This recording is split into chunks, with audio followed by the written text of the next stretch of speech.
سورہ فاتحہ 100 مرتبہ پڑھ کر جو دعا مانگی جائے وہ قبول ہوتی ہے۔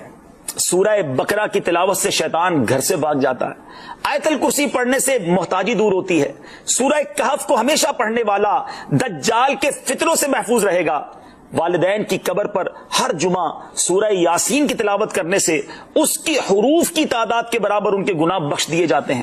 سورہ الدخان پڑھنے سے مشکل دور ہوتی ہے۔ جو قریب المرگ ہو اس پر سورہ جاسیہ کا دم کرنے سے خاتمہ بالخیر ہوتا ہے۔ سورہ حجرات کا پڑھنا اور دم کر کے پینا گھر میں خیر و برکت کے لیے مفید ہے۔ سورہ قاف پڑھنے سے جو باغ ہوتے ہیں ان کے پھلوں میں کثرت ہوتی ہے۔ سبحان اللہ۔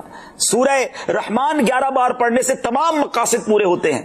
سورہ واقعہ جو شخص روزانہ پڑھے گا اسے کبھی فاقہ نہ ہوگا۔ سورہ ملک کو ہر رات پڑھنے والا عذاب قبر سے محفوظ رہے گا۔ سورہ مزمل کو 11 بار پڑھنے سے ہر مشکل آسان ہو جاتی ہے۔ سورہ مدثر کو پڑھ کر حفظ قرآن کی دعا مانگنے سے قرآن کریم کا یاد کرنا آسان ہو جاتا ہے۔ جو بچے حفظ کر رہے ہیں ان کے لیے زبردست وظیفہ ہے۔ سورہ النازعات پڑھنے سے جاں کنی کی تکلیف نہیں ہوگی۔ سورہ دحا پڑھنے سے بھاگا ہوا آدمی واپس آ جائے گا۔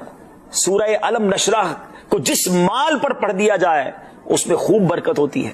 سورہ تین والزیتون جو ہے 3 مرتبہ پڑھنے سے اخلاق و کردار بہتر ہوتے ہیں۔ سورہ علق میں جوڑوں کے درد کا علاج ہے۔ سورہ قدر جو صبح و شام پڑھے اللہ عز و جل اس کی عزت بڑھا دے گا۔ سورہ بینہ برس اور یرکان کا علاج ہے۔ جس آدمی یا جانور کو نظر لگی ہو اس پر سورہ عادیات کا دم مفید ہے۔ سورہ قارعہ پڑھنے سے بلاؤں سے حفاظت رہتی ہے۔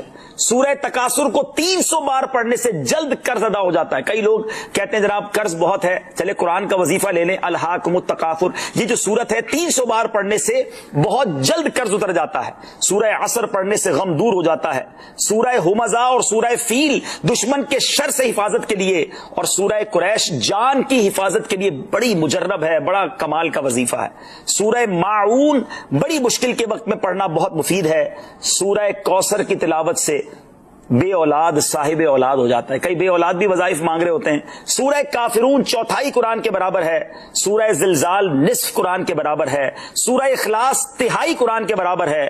اور سورہ فلق اور سورہ ناس سے جن اور شیطان اور حاسدوں کے شر سے حفاظت رہتی ہے۔ پھر کیوں نہ ہم قرآن سے دوستی کر لیں، کیوں نہ قرآن کو اپنا ورد بنا لیں۔